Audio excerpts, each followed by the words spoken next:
Hello दोस्तों, I hope आप सब अच्छे होंगे। साथियों, हम लोग यूपी पीसीएस 2023 के लिए प्रैक्टिस सेट सॉल्व कर रहे थे और इसके अंतर्गत अभी जो प्रैक्टिस सेट सॉल्व किया जा रहा है वह जीएस वर्ल्ड द्वारा पब्लिश किया गया टेस्ट सीरीज है। ये और इसके अंतर्गत हम लोग इकोनॉमी वाले सेक्शन को कवर कर रहे हैं। मतलब इस टेस्ट सीरीज में हम इकोनॉमी के प्रश्नों को सॉल्व करेंगे और इसके अंतर्गत पहला वीडियो अपलोड कर दिया गया है जिसके अंतर्गत हम लोग 50 महत्वपूर्ण प्रश्नों को सॉल्व करेंगे। इस वीडियो में हम आगे के 50 प्रश्नों को सॉल्व करेंगे जो कि आपके एग्ज़ाम के पॉइंट ऑफ व्यू से बहुत ही महत्वपूर्ण है। तो अभी आप तक लोगों ने चैनल को अगर सब्सक्राइब नहीं किया है तो चैनल को सब्सक्राइब कर ले और बेल आइकन को प्रेस कर ले, जिससे वीडियो का नोटिफिकेशन प्रॉपरली आप लोगों तक पहुंचता रहे। और वीडियो अगर अच्छा लगे तो लाइक करना बिल्कुल भी ना भूलें। और वीडियो से रिलेटेड, क्वेश्चन से रिलेटेड कोई भी कन्फ्यूजन हो तो आप कमेंट बॉक्स में कमेंट करके पूछ सकते हैं। चलिए इसी के साथ वीडियो की शुरुआत करते हैं। इस वीडियो में हम जो है कि क्वेश्चन नंबर 51 से लेकर के क्वेश्चन नंबर 100 तक के महत्वपूर्ण प्रश्नों को सॉल्व करेंगे। तो मेरे साथ बने रहिए। और जिन लोगों को पीडीएफ की आवश्यकता है, पीडीएफ चाहते हैं, वह इसके बाद एक वीडियो और आएगा और उसके बाद जो है इसका पीडीएफ टेलीग्राम चैनल पे अपलोड कर दिया जाएगा। जिन लोगों को ज़रूरत हो वहाँ से डाउनलोड कर सकते हैं। वैसे मुझे नहीं लगता है कि पीडीएफ की ज़रूरत आप लोगों को पड़ेगी। अगर अच्छे से आप लोग वीडियो जो है एक बार देख लेते हैं तो आपके सारे डाउट जो है वो क्रिस्टल क्लियर हो जाएंगे। इसकी मैं पूरी जो है आप लोगों को आश्वासन देता हूँ। तो चलिए इसी के साथ वीडियो की शुरुआत करते हैं। क्वेश्चन नंबर 51 देखिए।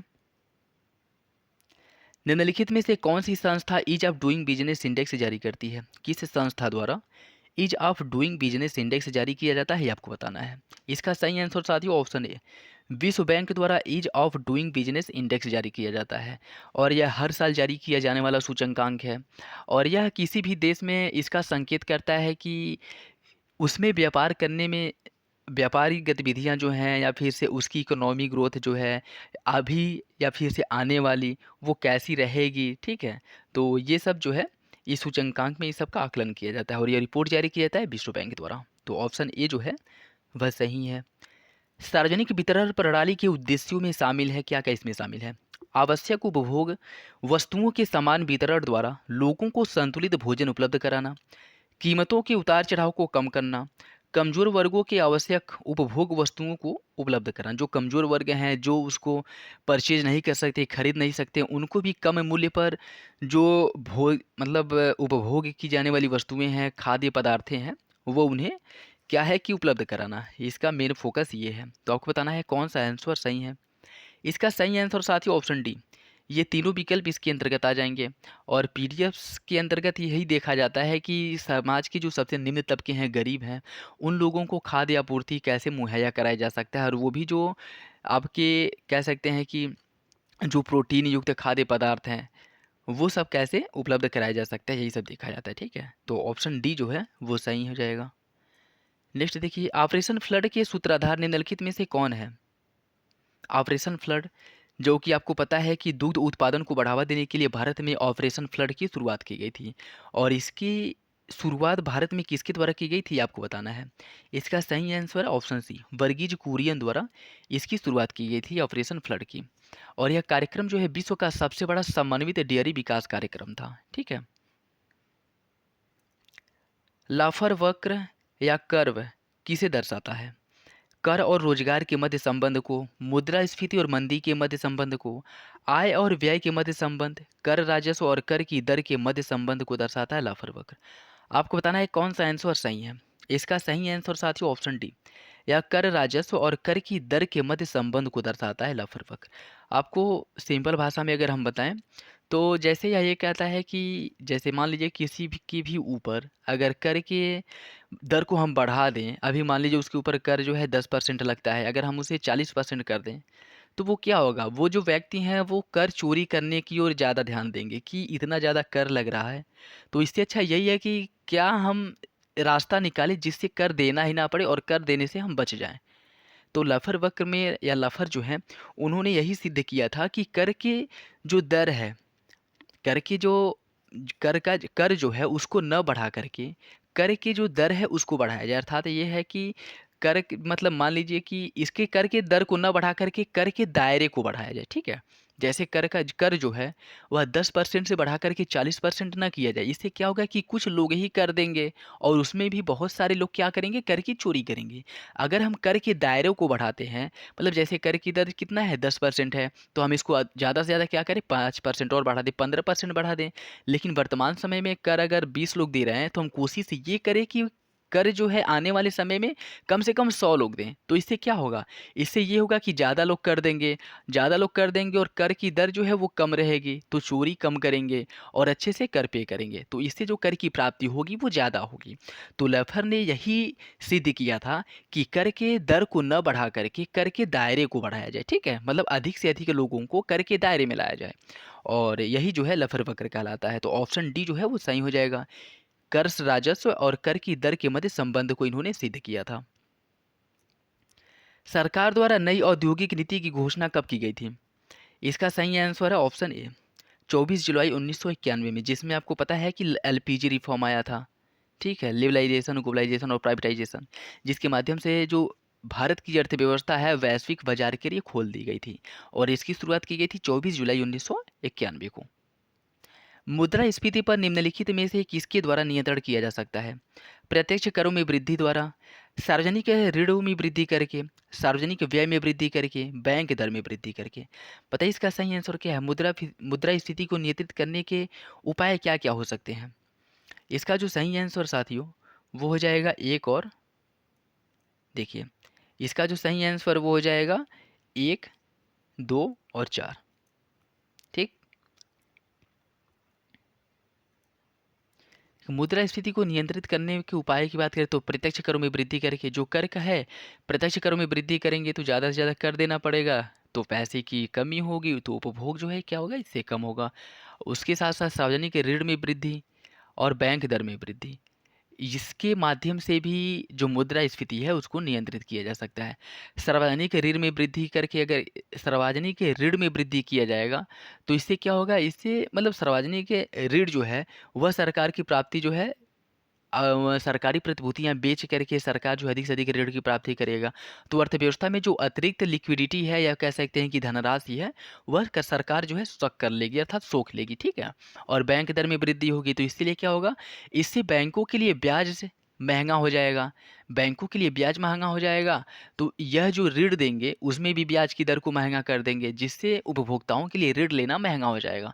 तो यह भी मुद्रास्फीति को नियंत्रित करने का एक उपाय होगा। इसलिए इसका सही आंसर क्या हो जाएगा, आपका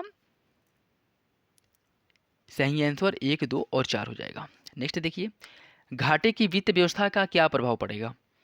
घाटे की वित्त व्यवस्था का प्रभाव पड़ेगा, तरलता में वृद्धि होगी, ऑप्शन बी जो है वह सही है। देखिए घाटे की वित्त व्यवस्था से तरलता में वृद्धि होती है।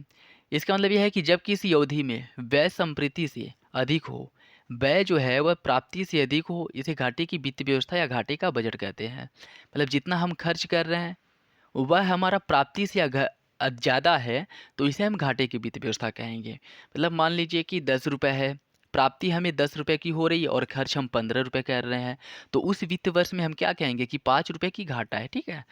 तो ऑप्शन बी जो है वो सही हो जाएगा। नेक्स्ट देखिए, सूची फर्स्ट को सूची सेकेंड से सुमिलित करना है। यह योजनाएं दी गई हैं और इसकी प्रारंभिक तिथि दी गई है। किस योजना की शुरुआत कब की गई थी उससे आपको सुमिलित करना है। स्किल इंडिया मिशन की शुरुआत की गई थी 15 जुलाई 2016 को। स्टैंड अप इंडिया की शुरुआत हुई थी 5 अप्रैल 2016 को। और प्रधानमंत्री उज्ज्वला योजना की शुरुआत की गई थी 1 मई 2016 को। और स्टार्टअप इंडिया की शुरुआत 16 जनवरी 2016 को की गई थी, ठीक है। तो स्किल इंडिया की शुरुआत 15 जुलाई 2016, स्टैंड अप इंडिया की शुरुआत 5 अप्रैल 2016 और प्रधानमंत्री उज्ज्वला योजना की शुरुआत 1 मई 2016 तथा स्टार्टअप इंडिया की शुरुआत 16 जनवरी 2016 को की गई थी। तो इसका जो सही आंसर है वो हो जाएगा आपका ऑप्शन बी, ए का 4, बी का फर्स्ट, सी का 2 और डी का 3। HDI रिपोर्ट के संदर्भ में निम्नलिखित कथनों पर विचार कीजिए। मानव विकास रिपोर्ट प्रत्येक वर्ष संयुक्त राष्ट्र द्वारा जारी किया जाता है। HDI रिपोर्ट 2021-22 में भारत की रैंक 189 देशों में 131 है। आपको बताना है कौन सा आंसर सही है, क्या कौन सा ऑप्शन सही है आपको बताना है। इसका सही आंसर हो जाएगा ऑप्शन ए, पहला सही है दूसरा गलत है। HDI रिपोर्ट प्रत्येक वर्ष संयुक्त राष्ट्र द्वारा जारी किया जाता है। संयुक्त राष्ट्र के UNDP द्वारा जारी किया जाता है।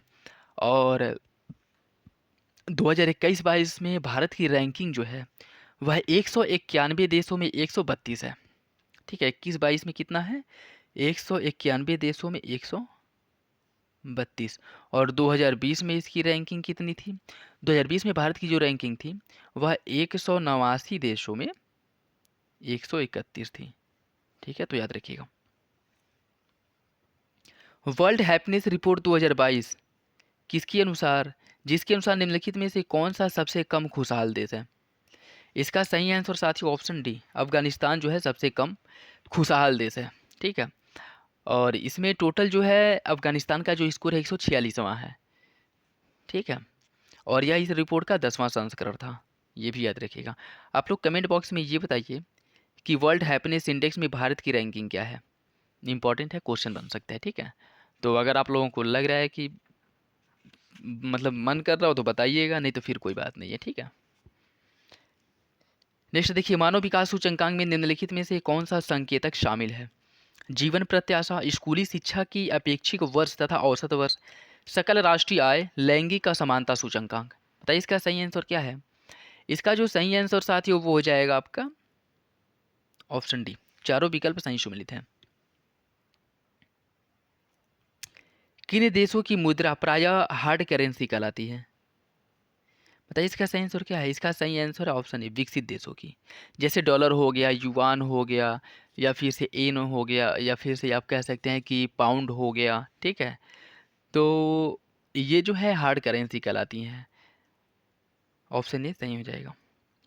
निम्नलिखित में से कौन सा सही सुमेलित नहीं है? भारतीय लघु उद्योग की स्थापना की गई थी 2 अप्रैल 1990 को। भारतीय प्रतिभूति और विनिमय बोर्ड सेबी की स्थापना 12 अप्रैल 1988 को की गई थी। राष्ट्रीय कृषि और ग्रामीण विकास बैंक नाबार्ड की स्थापना 12 जुलाई 1982 को की गई थी। एग्जिम बैंक की स्थापना 2 जुलाई 1986 को की गई थी। इसमें पूछ रहा है कौन सा सही सुमेलित नहीं है? इसका सही आंसर है ऑप्शन डी, एग्जिम बैंक की स्थापना जो है 2 जुलाई 1986 को नहीं की गई थी। ठीक है, एग्जिम बैंक की स्थापना की अगर हम बात करें तो इसकी स्थापना हुई थी आपकी 1982 में। 1982 में एग्जिम बैंक की स्थापना की गई थी, जबकि अन्य तीनों विकल्प सही सुमेलित हैं। वैश्विक जेंडर गैप रिपोर्ट के संबंध में निम्नलिखित कथनों पर विचार कीजिए। वैश्विक जेंडर गैप रिपोर्ट जो है यह सूचकांक 2022 में भारत का स्थान, इसमें भारत 2022 में भारत का स्थान जो है वह 146 देशों में 135वां है। वैश्विक gender gap report world economic forum द्वारा जारी किया जाता है। आपको बताना है कौन सा आंसर सही है। इसका सही आंसर साथी ऑप्शन सी, दोनों विकल्प सही सम्मिलित हैं। वर्ल्ड इकोनॉमिक फोरम विश्व आर्थिक मंच निम्नलिखित में से कौन सी रिपोर्ट जारी करता है?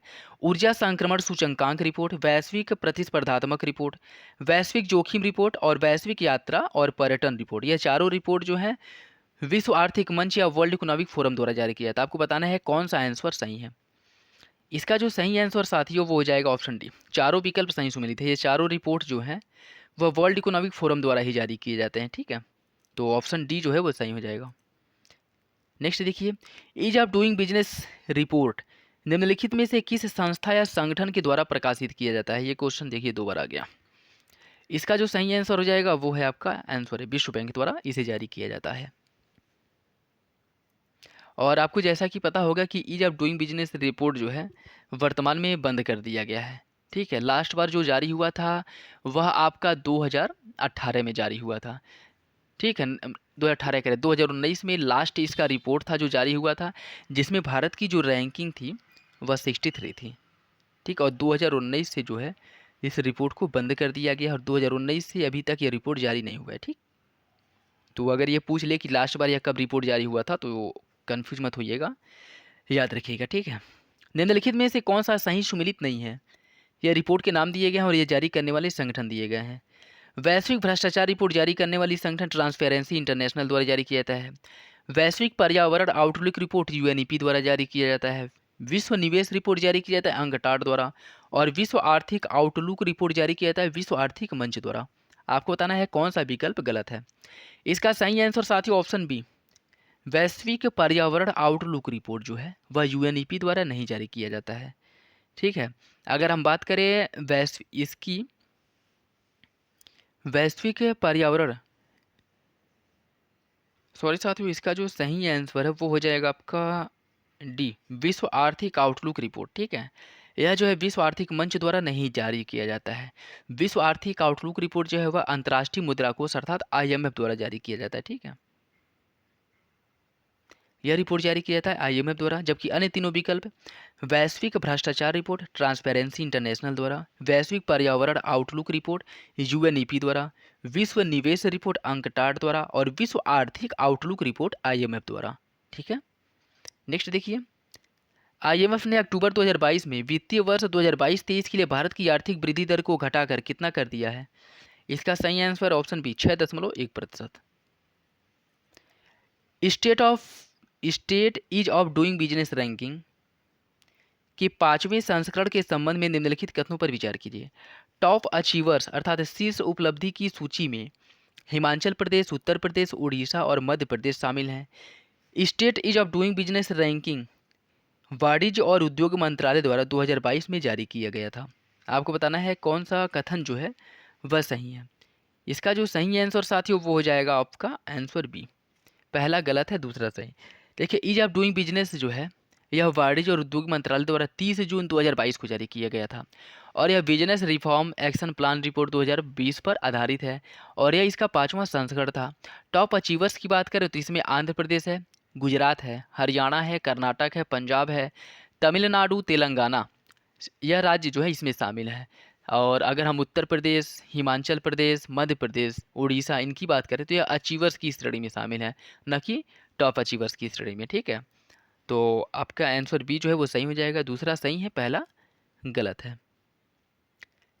स्टेप योजना का संबंध किससे है?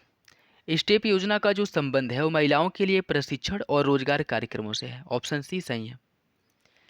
किसी देश के निवासियों और शेष विश्व के बीच एक वर्ष में किए गए सभी आर्थिक लेन देन का व्यवस्थित रिकॉर्ड क्या कहलाता है? इसके व्यवस्थित रिकॉर्ड को कहा जाता है भुगतान संतुलन। एक वित्तीय वर्ष में कोई एक देश अन्य देशों को कितना निर्यात कर रहा है और कितना आयात कर रहा है, ठीक है, इन दोनों का जो रिकॉर्ड है उसको मतलब रिकॉर्ड है या फिर से जो गणना है ये भुगतान संतुलन कहलाता है। ठीक है, तो ऑप्शन बी जो है वह सही है। और अगर हम बात करें भुगतान संतुलन, यह जो है किसके तीन मुख्य घटक होते हैं। एक होता है आपका चालू खाता करेंट अकाउंट, ठीक है, एक होता है आपका पूंजी खाता और एक होता है आधिकारिक रिजर्व लेन देन। ठीक है, इसे 3 भागों में बांटा गया है, ये भी याद रखिएगा। श्रम सुविधा पोर्टल की शुरुआत कब की गई थी? श्रम सुविधा पोर्टल की शुरुआत की गई थी 16 अक्टूबर 2014 को। श्रम सुविधा पोर्टल 16 अक्टूबर 2014 को इसकी शुरुआत की गई थी और इसका उद्देश्य है कि श्रम निरीक्षण और इसके प्रवर्तन की जानकारी को समेकित करना। इस पोर्टल का उद्देश्य है श्रम और रोजगार मंत्रालय द्वारा इसकी शुरुआत की गई थी। ठीक है, तो ये भी पूछ सकते हैं कि किसके द्वारा शुरुआत की गई थी। श्रम और रोजगार मंत्रालय द्वारा इसकी शुरुआत की गई थी और इसका जो मुख्य उद्देश्य है वह श्रम निरीक्षण करना और रोजगार के अवसर कितने उपलब्ध हैं, किस किस सेक्टर में उपलब्ध हैं, इन सब की जानकारी उपलब्ध करना इसका मुख्य फोकस है। जीवन बीमा क्षेत्र का राष्ट्रीयकरण किस वर्ष किया गया था? जीवन बीमा क्षेत्र का जो राष्ट्रीयकरण किया गया था वह 1956 में किया गया था। ऑप्शन सी सही है। और इसका राष्ट्रीयकरण राष्ट्रीय जीवन बीमा निगम अधिनियम 1956 के अंतर्गत किया गया था। उत्पादन के 4 प्रमुख कारकों में निम्नलिखित में से कौन सा एक शामिल नहीं है? भूमि, श्रम, व्यय और उद्यमिता। इसका सही आंसर साथियों ऑप्शन सी, व्यय इसमें शामिल नहीं, जबकि भूमि है, श्रम है और उद्यमिता है वह इसी के अंतर्गत शामिल है। सार्वजनिक क्षेत्र के बैंकों की गैर निष्पादित संपत्ति अर्थात एनपीए जो है, एनपीए के बारे में पूछ रहा है। एनपीए पर विस्तृत रिपोर्ट देने के लिए निम्नलिखित में से किस समिति की नियुक्ति की गई थी?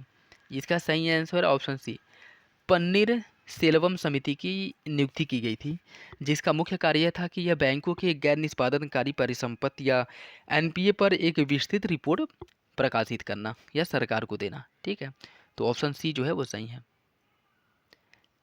निम्नलिखित में से किन समितियों का गठन गरीबी रेखा के आकलन के लिए किया गया था? लकड़ावाला समिति, तेंदुलकर समिति, सी रंगराजन समिति और अलग समिति।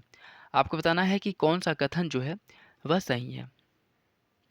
इसका जो सही आंसर साथी वो हो जाएगा आपका आंसर सी, 1, 2 और 3। ठीक है, देखिए इसमें अगर हम बात करें गरीबी रेखा से संबंधित आंकड़े आकलन करने के लिए किन समितियों का गठन किया गया था? तो इसमें अलग समिति अलग समिति का जो गठन किया गया था 1977 में किया गया था। ठीक है, उसके बाद लकड़ावाला समिति का गठन किया गया था 1989 में। 1989 में तेंदुलकर समिति का गठन 2005 में किया गया था। ठीक, और श्रीरंगराजन समिति का गठन 2012 में किया गया था। ठीक है, तो इम्पोर्टेंट है, याद रखिएगा, जिसमें गरीबी के आकलन से संबंधित है। और सभी समितियां, ये चारों समितियां जो है ना, वह गरीबी रेखा के आकलन से ही संबंधित हैं। ठीक है, तो इम्पोर्टेंट है, याद रखिएगा। तो इसका जो सही आंसर है वो हो जाएगा ऑप्शन डी। चारों समितियां जो है वह गरीबी रेखा के आकलन से संबंधित हैं। भारत के नियोजित विकास से संबंधित सर्वोदय योजना निम्नलिखित में से किसके द्वारा प्रस्तुत की गई थी? इसका सही आंसर साथी ऑप्शन है जयप्रकाश नारायण द्वारा। जयप्रकाश नारायण द्वारा सर्वोदय योजना जो है प्रस्तुत की गई थी। और इस योजना की जो मूल प्रेरणा हो गांधीवादी पद्धति का सामुदायिक जो रचनात्मक कार्य है, ट्रस्टीशिप का जो सिद्धांत है, वह इसी पर मुख्यतः आधारित है।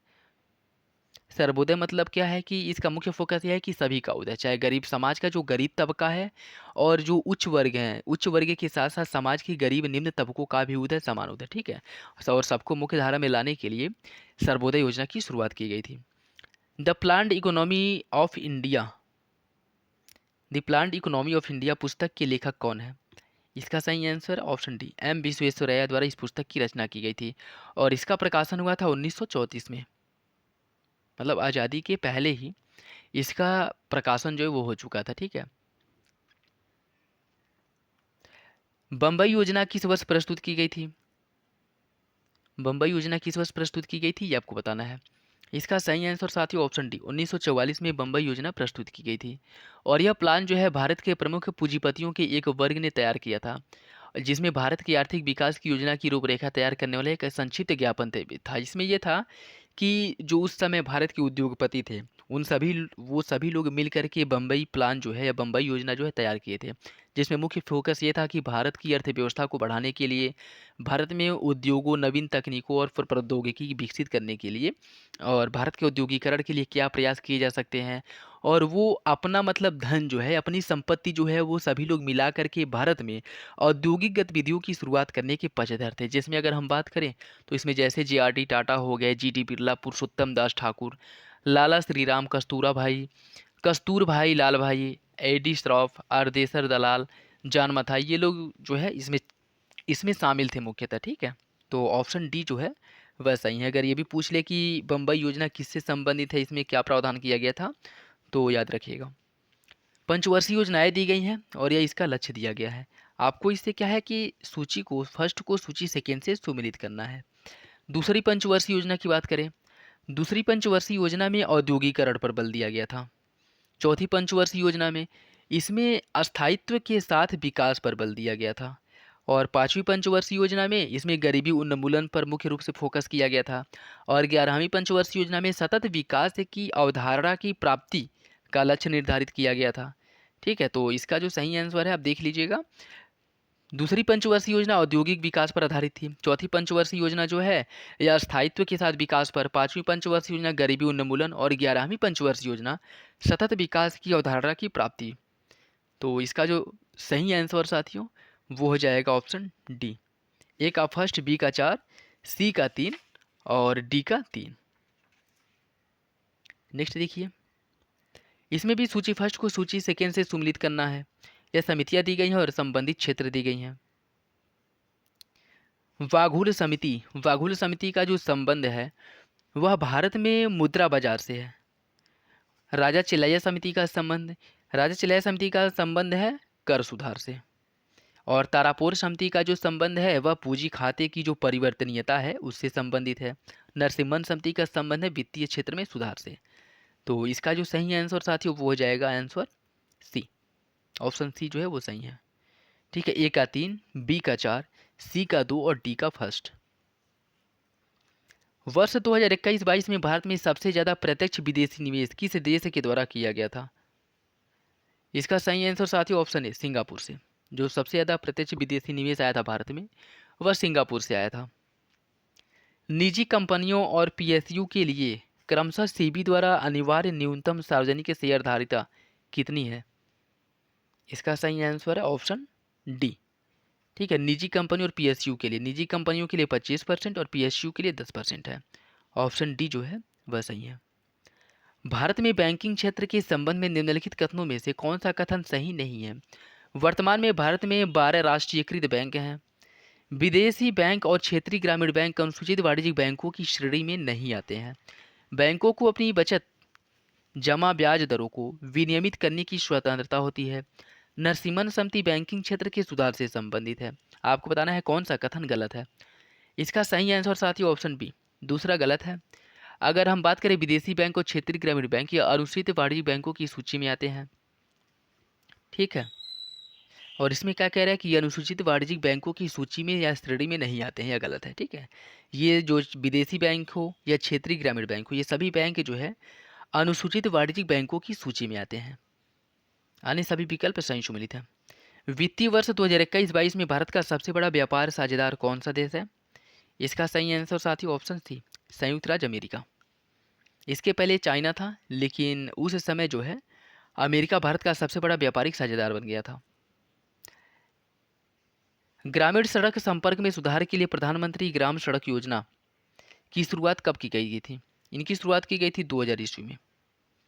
प्रधानमंत्री ग्राम सड़क योजना की शुरुआत जो है 2000 ईस्वी में प्रारंभ की गई थी, जो एक राष्ट्रव्यापी योजना है जो असंबद्ध गांवों को अच्छी बारहमासी सड़क कनेक्टिविटी प्रदान करता है। मतलब गांवों को कनेक्टिविटी सड़कों के साथ और शहरों के साथ कनेक्टिविटी, पक्की सड़क के साथ कनेक्टिविटी प्रदान करना, यह इसका जो है मुख्य उद्देश्य था, मुख्य लक्ष्य था।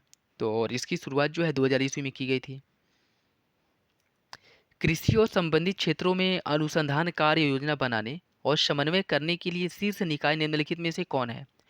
भारतीय कृषि अनुसंधान परिषद, क्षेत्रीय ग्रामीण बैंक, नाबार्ड और राज्य व्यापार निगम। इसका सही आंसर साथियों ऑप्शन ए, भारतीय कृषि अनुसंधान परिषद। यह जो है आईसीआर एक मुख्य संस्था है। ठीक है, देखिए भारतीय कृषि अनुसंधान परिषद या फिर आईसीआर जो है, यह भारत में कृषि शिक्षा से संबंधित क्षेत्रों में अनुसंधान कार्य योजना बनाने और इनके समन्वय करने के लिए एक शीर्ष निकाय है, जो कृषि मंत्रालय को अपना रिपोर्ट प्रस्तुत करती है और इसी के अंतर्गत यह कार्य करती है। तो ऑप्शन ए जो है वह सही है। गरीबी से संबंधित आंकड़े निम्नलिखित में से किस संगठन के द्वारा एकत्र किए जाते हैं? इसका सही आंसर राष्ट्रीय नमूना सर्वेक्षण संगठन अर्थात एनएसएसओ द्वारा जो है यह रिपोर्ट एकत्र किए जाते हैं और प्रकाशित किए जाते हैं। ऑप्शन बी सही है। संपूर्ण रोजगार की स्थिति में भी निम्नलिखित में से किस प्रकार की बेरोजगारी पैदा हो सकती है? इसका सही आंसर साथियों ऑप्शन सी, आवर्ती बेरोजगारी। आवर्ती बेरोजगारी क्या होता है? अगर इसकी बात करें हम, जब मांग में कमी होती है तो उत्पादन में भी शिथिलता अर्थात कमी आ जाती है। ठीक है, और मांग में कमी के कारण लोगों को नौकरी से निकाल दिया जाता है, जैसे मंदी, और इसी स्थिति को आवर्ती बेरोजगारी कहा जाता है। ठीक है, तो ऑप्शन सी जो है वह सही है। माल्थस जनसंख्या सिद्धांत के अनुसार जनसंख्या की वृद्धि दर कैसी होती है?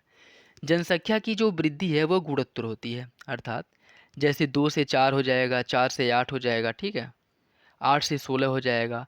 जनसंख्या की जो वृद्धि है वह इस हिसाब से बढ़ती है, और इसका जो सिद्धांत है वह दिया गया था माल्थस द्वारा। ठीक है, न्यू डेवलपमेंट बैंक के संबंध में निम्नलिखित कथनों पर विचार कीजिए।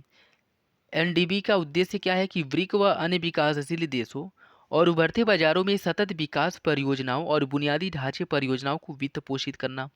एनडीबी या न्यू डेवलपमेंट बैंक की जो स्थापना है, इस पर हस्ताक्षर हुआ था 2012 में नई दिल्ली में चौथे ब्रिक सम्मेलन में इसका स्थापना किया गया था। आपको बताना है कौन सा कथन सही है। इसका जो सही आंसर साथियों वो हो जाएगा आपका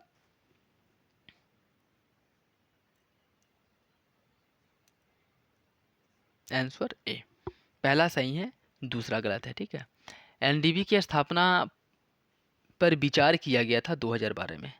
मतलब जो ब्रिक देश हैं उनके द्वारा एक विचार किया गया था कि ऐसे एक बैंक की स्थापना करनी चाहिए जो ब्रिक देशों को समर्पित हो, जो विकासशील देशों में आर्थिक विकास को बढ़ावा देने के लिए कार्य करे। 2012 में इसकी बात हुई थी। ठीक, और 2014 में इसकी स्थापना की गई थी। इसकी स्थापना जो है वह 2014 में हुई थी। ठीक है, और इसकी अगर बात करें तो इसकी स्थापना जो है छठे ब्रिक्स सम्मेलन में हुआ था, और यह सम्मेलन जो हुआ था वो ब्राज़ील में हुआ था, न कि भारत में। तो पहला सही है, दूसरा गलत। कॉल मनी अधिकतम कितनी अवधि के लिए उधार ली जाती है? कॉल मनी के अंतर्गत जो उधार ली जाती है उसकी समय सीमा अधिकतम होती है 15 दिन। ठीक है, देखिए मुद्रा बाजार में कॉल मनी वह मुद्रा होती है जो बहुत कम समय अर्थात 1 दिन हो गया। इसका जो सही आंसर साथियों वो हो जाएगा आपका आंसर सी, कॉल मनी के अंतर्गत 24 घंटे अर्थात 1 दिन के लिए जो है उधार लिया जाता है। निम्नलिखित में से किस समिति की सिफारिशों पर भारत में नागरिक उड्डयन क्षेत्र का राष्ट्रीयकरण किया गया था? इसका सही आंसर हो जाएगा साथियों ऑप्शन बी, राजाध्यक्ष समिति की सिफारिश पर। देखिए 1953 में राजाध्यक्ष समिति की सिफारिश पर भारतीय विमानन उद्योग का राष्ट्रीयकरण किया गया था। तो ऑप्शन बी जो है वो सही है। और यह कब किया गया था? 1953 में। उत्तम पोर्टल किस मंत्रालय से संबंधित है? उत्तम पोर्टल का जो संबंध है वो कोयला मंत्रालय से संबंधित है। ठीक है, तो कोयला मंत्रालय द्वारा उत्तम पोर्टल की शुरुआत की गई थी, और यह मुख्यतः किया गया था बेसिकली कोयले की जो गुणवत्ता है उसकी निगरानी के लिए इसकी शुरुआत की गई थी। कोल माइनिंग में जो कोल माइनिंग को असिस्टेंस ऑफ माइन कोल इन सब में ध्यान देने के लिए इसकी शुरुआत की गई थी। निम्नलिखित में से कौन सा देश परमाणु अप्रसार संधि हस्ताक्षरकर्ता देश नहीं है? बताइए इसका सही आंसर क्या है? इसका जो सही आंसर साथियों वो हो जाएगा ऑप्शन सी, 1, 2 और 3। इसमें भारत भी है, इजराइल भी है और दक्षिणी सूडान भी है।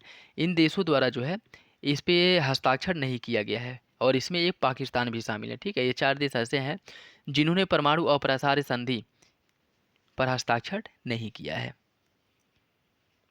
राष्ट्रीय दूरसंचार नीति की घोषणा किस वर्ष की गई थी? राष्ट्रीय दूरसंचार नीति की जो घोषणा की गई थी वह 2012 में की गई थी। तो ऑप्शन सी जो है वो सही है। साथियों वीडियो अगर आप लोगों को अच्छा लग रहा हो, आप लोगों के लिए थोड़ी सी भी लाभकारी हो, प्रोडक्टिव हो, तो चैनल को ज्वाइन कर ले, चैनल को सब्सक्राइब कर ले और बेल आइकन को प्रेस कर ले। और वीडियो अगर आप लोगों के लिए फ़ायदेमंद है तो लाइक करना बिल्कुल भी ना भूलें। नेक्स्ट देखिए, 2015 को प्रारंभ किए गए 2015 में प्रारंभ किए गया ग्लोबल बिजनेस समिट किस समूह की एक पहल है? ग्लोबल बिजनेस समिट जो है वह किस समूह की पहल है? इसका सही आंसर साथियों ऑप्शन है टाइम्स द्वारा इसकी शुरुआत की गई है। देखिए ग्लोबल बिजनेस समिट 15 जनवरी 2015 को टाइम्स ग्रुप द्वारा इसकी शुरुआत की गई थी, और इसमें वैश्विक अर्थव्यवस्था के विभिन्न पहलुओं पर ध्यान केंद्रित किया जाता है। नेक्स्ट देखिए, वाणिज्यिक बैंक आरबीआई से किस दर पर पैसे उधार लेते हैं? इसका सही आंसर साथियों ऑप्शन सी, रेपो दर पर लेते हैं, और रिवर्स रेपो दर पे यह क्या करते हैं कि बैंकों से जो है रेपो रेट पे बैंकों को उधार देते हैं। ठीक है, और रिवर्स रेपो रेट पे बैंकों से उधार लेते हैं। ठीक है, वाणिज्यिक बैंक जो है रेपो रेट पे बैंक क्या है कि आरबीआई से उधार लेते हैं। ठीक, और रिवर्स रेपो रेट पे आरबीआई को उधार देते हैं। तो ऑप्शन सी जो है वो सही है। नेक्स्ट देखिए, जनांकीय लाभांश से तात्पर्य क्या है? जनसंख्या में शिक्षित लोगों की अधिकता, जनसंख्या में कार्यकारी जनसंख्या की अधिकता, जनसंख्या में शिक्षित एवं स्वस्थ व्यक्तियों की अधिकता, या फिर इसे उपरोक्त में से कोई नहीं। बताइए इसका सही आंसर क्या होगा? इसका जो सही आंसर साथी वो हो जाएगा ऑप्शन बी, जनसंख्या में कार्यकारी जनसंख्या की अधिकता होती है तो उसे कहा जाता है कि वह देश जनसंख्या लाभांश की कैटेगरी में है। आप कह सकते हैं कि जनसंख्या लाभांश के स्तर से गुजर रहा है, जैसा कि अभी वर्तमान समय में भारत के संदर्भ में ये कहा जा रहा है। और यही कारण है कि ज़्यादा फोकस किया जा रहा है कि स्किल इंडिया या फिर से कौशल विकास के माध्यम से लोगों के अंदर कौशल प्रदान करके जो जनसंख्या है उसका प्रयोग या उसका उपयोग जो है देश के विकास में किया जा सके। ठीक है, क्योंकि अगर जनसंख्या शिक्षित है और उसके पास कौशल है तो वह जनसंख्या किसी भी देश की वृद्धि ग्रोथ में या फिर से आर्थिक समृद्धि में योगदान देगी। लेकिन अगर जनसंख्या शिक्षित नहीं है और उसके पास कौशल नहीं है तो वही जनसंख्या उस देश के ऊपर बोझ बन जाती है। ठीक है, तो भारत में इस पर मुख्य रूप से फोकस किया जा रहा है कि लोगों को कौशल प्रदान करके अर्थव्यवस्था की मुख्य धारा में लाया जाए, जिससे वो लोग क्या करें कि भारत की इकोनॉमी में अपना योगदान दें। ठीक है, तो ऑप्शन बी जो है वह सही हो जाएगा। नेक्स्ट देखिए, और यह आज का लास्ट क्वेश्चन है, आरबीआई का राष्ट्रीयकरण किस वर्ष किया गया था? इसका सही आंसर साथी ऑप्शन सी, 1949 में आरबीआई का राष्ट्रीयकरण किया गया था। ठीक है। इसकी स्थापना की अगर हम बात करें तो इसकी स्थापना जो है 1 अप्रैल 1935 को की गई थी और 1949 में इसका राष्ट्रीयकरण कर दिया गया था। तो ये था आज का लास्ट क्वेश्चन। आई होप आप लोगों को वीडियो अच्छा लगा होगा। अगर वीडियो पसंद आया है तो लाइक करना बिल्कुल भी ना भूलें, और कोई भी कन्फ्यूजन हो वीडियो से रिलेटेड, किसी क्वेश्चन से रिलेटेड, तो कमेंट बॉक्स में कमेंट करके पूछ सकते हैं। ठीक है, चलिए मिलते हैं अगले वीडियो में। तब तक के लिए धन्यवाद। जय हिंद।